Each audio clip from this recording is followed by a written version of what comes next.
Good morning. I am very pleased to be here. Professor President Jana, I am very pleased and thankful for your kind invitation to participate in this conference. And I would like to use this conference to explain a little bit where I'm coming from, why I got this position, this task, and what are my goals in supporting this exciting project of a founding of a new university in a very small country, beautiful country, but very small by the size and by the number of people. And my opinion is, if we like to make this university to a success, we have to offer something what other universities are not able to offer. The first big advantage which I see that you have here is, when I am looking around, I am far, far the oldest one in the audience. I see the youth. My future is very limited by statistic, somewhere about 10 years, when everything is going the right way. And you can listen. You are all physicians. Then my speaking is very strange. This is a result of COVID. I'm sorry, it is very difficult to handle it. Sometimes empathy is helping more than any kind of medicine or physicians and so on. So what I would like to try to explain a little bit how I became the chair of International Advisory Board of the Western Medical University. And for this, I will say a few words where I am coming from.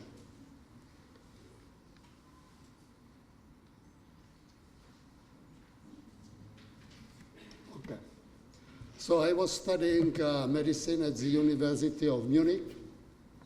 When I finished the study of medicine, I was working for 3 years in a private office for internal medicine, very strongly cardiac orientated. In these 3 years, I got a tremendous experience in practical medicine. I was used to see about 100 patients per day, about a period of 3.5 years. But this was never what I wanted to do. I wanted always to go to university, to remain in university. I always wanted to make research. Later on, I also realized if you like to make a research, you have also to teach, because by teaching, unfortunately, you as a teacher are still learning more than you are able to teach the audience. This is a problem which till today, I could not solve. I am trying to make connections during the presentation with the audience, putting question, answer, and so on, but it's still, the results for me is still the same. I learn more than I am able to teach. Okay. Then I got I came back from the private office, and I got the only one position which was open at the university was in a department of radiology. I never wanted to become a radiologist. I was always interested in cardiac or in physiology. This was what my idea. But because of the clinical experience I had, I could lead most of the images based, not that I was looking at the image, but because I was looking at the patient.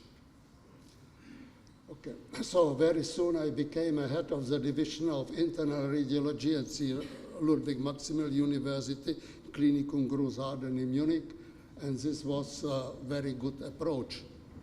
A very good situation, because in this very new hospital, Großharden, there was an agreement between the chiefs of the departments that all radiological images performed the day before must be demonstrated next day, and all the clinicians from the various departments had to participate in this demonstration.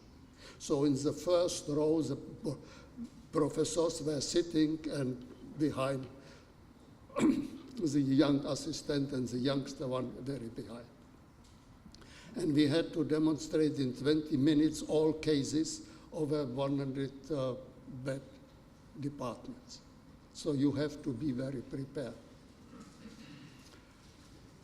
And when you were saying something as a radiologist, for instance, I remember I said one time that the ductus holodecus is by size in the upper limit of the norm.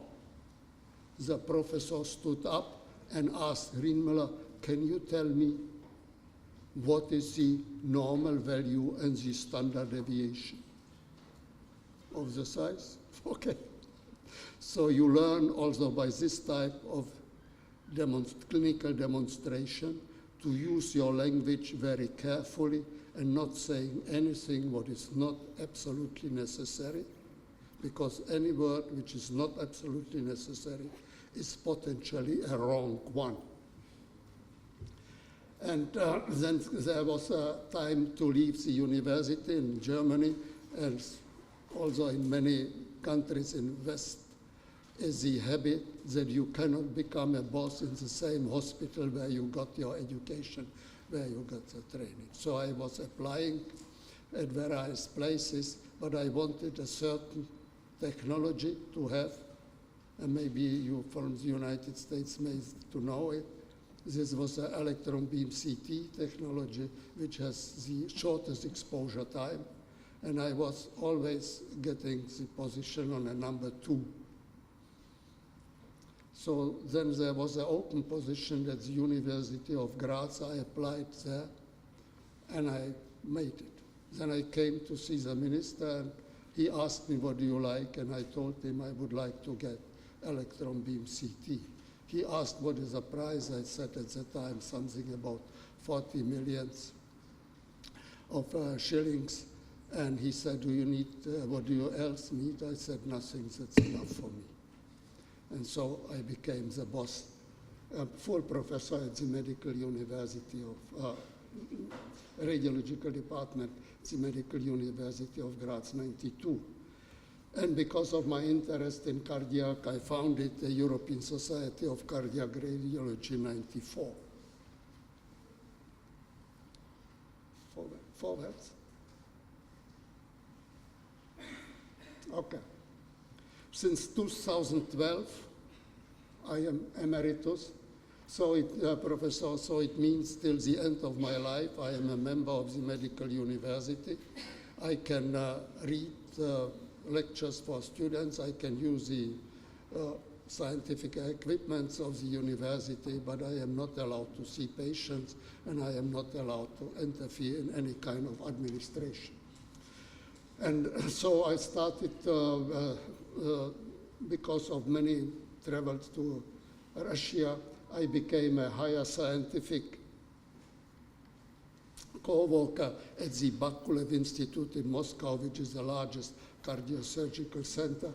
And I was asked there by the professor, chairman, do you have any kind of an idea of a project which is so famous that everybody will have respect of our institution? In reality, he wanted a project that he can stay above the age of 72 years, not to go in pension. So we developed a very interesting project, how to construct a new CT technology in Russia as a result of American-Russian cooperation in a very strange situation that in this project, Russia was financing American brain. Normally, it is always opposite. Okay, during this time I was organizing on behalf of the European Society of Radiology, also the so-called Graz Tutorial of Radiology. Later on, cardiac courses at Salzburg Seminar in Salzburg. And later on, when I got in pension, I started to continue the Graz tutorials in Prague in the form of Prague European Tutorial of Radiology at the Charles University. I became a co-director also of the School of Cardiac Diagnostic in Ljubljana, and I got a chair of the International Advisory Board of the Western Balkans University. The reason is that during the tutorials, 2 times there was 2 famous, in the meantime very famous Albanian people, Dr. Claudian and Dr. Iris Alagbo. And when Claudian started to think, to develop, to construct a new university, he asked me if I would not like to come and to help it. And he asked me to become a rector, which I rejected after a very short period of time, because to play a role of a rector, you have to know the language, you have to know the psychology of the people living in this country, you have to understand so many things which are not related to medicine that you, from my point of view, you cannot do it. You must be, as a foreigner, you must be Albanian. That's my opinion. So I got the function of the chair of International Advisory Board, and I believe this is for me, and I hope also for the university, the right approach. Next. It doesn't work. Okay. We were talking about the 4th generation of the university, and I was looking in the literature to find some kind of a definition with which I would be able to get along. And I found one that is an emerging concept that champions an integrated approach to education, research, and innovation with a strong focus on social impact and regional development. And that involving stakeholders from the start in education, research, and knowledge transfer activity, that is what the 1st generation university is all about. Next. So which goals should be realized?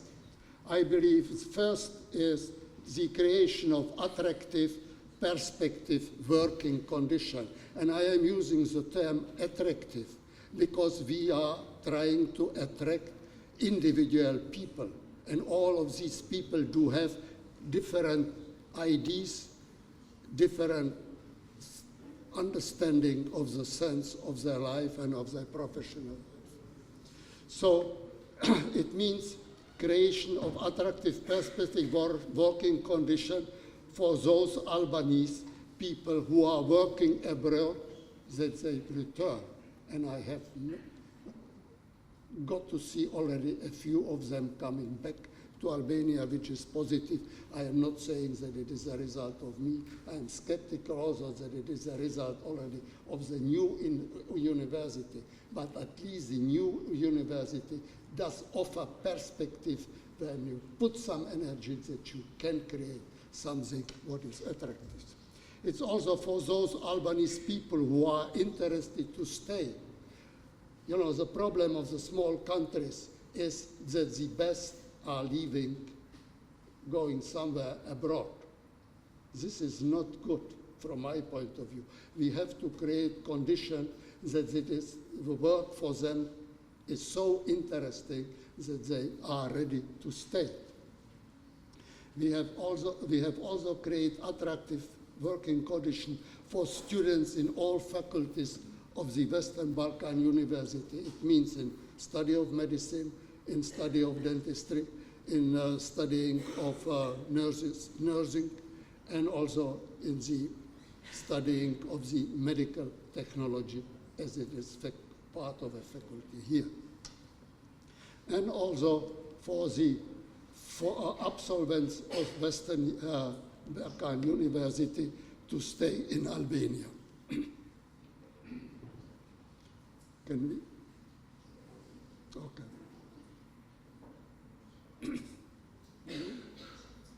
Okay. Now,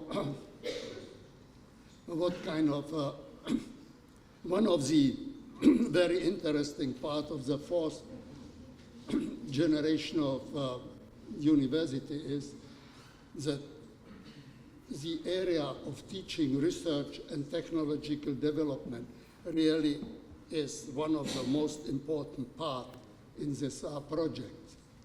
So what I could organize or could help in your presentation, we could see very nicely a lot of anatomy, but it was all plastic material. This is fantastic, but I believe that we need also as physicians to get a feeling for a body, for a real body. So we were able to organize a practical training course of anatomy at the Medical University of Graz, and it will be in July 2024 that the first group of medical students will come to Graz. Second, we are also working on an educational training course for nurses as a joint project between Western Balkan University and the Medical University of Graz. And it just happened by chance with the Sunless Holding. This is a private company with about 1,000 beds distributed all over the area of Styria. It's very interesting that it is much more difficult to get along to make a real contract between Albania, this university, this common teaching program for nurses, this private institute in Styria, and with the governmental structures. And I am now explaining it. The private hospitals, they are living on full beds. If you like to have the hospital full of patients, you need also a sufficient number of nurses. University hospitals, city hospitals are more or less governmental. And we have too many beds in Austria. So, and we do not have enough nurses. So to reduce the number of beds, the politicians are probably happy that we don't have nurses, because when we don't have the nurses, then we cannot keep the beds open. Okay, so that is the reason why we have easier contact with private institutions and with the medical universities and governmental structures. Okay, next. And we are also in a process of stepwise installation or creation of a biobank project in collaboration with the Medical University of Graz and with the European Union institution. And you may ask why we need it, that it is very expensive and so on. But this is really a basic of modern medicine. For COVID, a lot of vaccination were developed based on it, that there was a material coming or found in the biobank system. For the biobank system, when you are just thinking about it, most of the people just believe to see some kind of histological preparates and so on. This is very important, but it is absolutely useless if you do not have a sufficient well-developed IT system where you have all the information related to the specimen you are looking at. It means the complete patient history, all his therapy, get medication and so on. Only when you have all these together, then you can use it in a very good system. IT is something everybody likes it to have, but nobody likes to pay it. But this IT system which you develop for the biobank system is the same which you may need also and use in the daily routine patient care.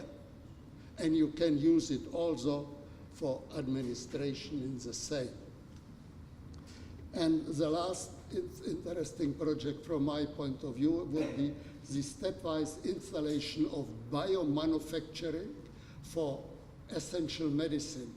It means there are nowadays possibility how you can create protein not only on a biochemistry way, but you can also create suitable proteins in plants. And the plants, from the plants, then you can extract the proteins and use them for the drugs. There is no patents more available, so it means you can add to these drugs which are proven that they are effective, this very cheap but very effective proteins coming from the plants, and you can decrease that way the cost of new drugs by a factor about 80%. And it would also give us the possibility to develop new research, to install pharmacological understanding, maybe even pharmacological production, and so on in this university, in this country, and to spread it over the Balkan area. And we could do it in cooperation with the Department of Applied Genetics and Cell Biology at the University of Natural Resources and Life and Sciences in Vienna, and also in collaboration with various European institutions to get the money in. And the last. So I am at the end of my introduction.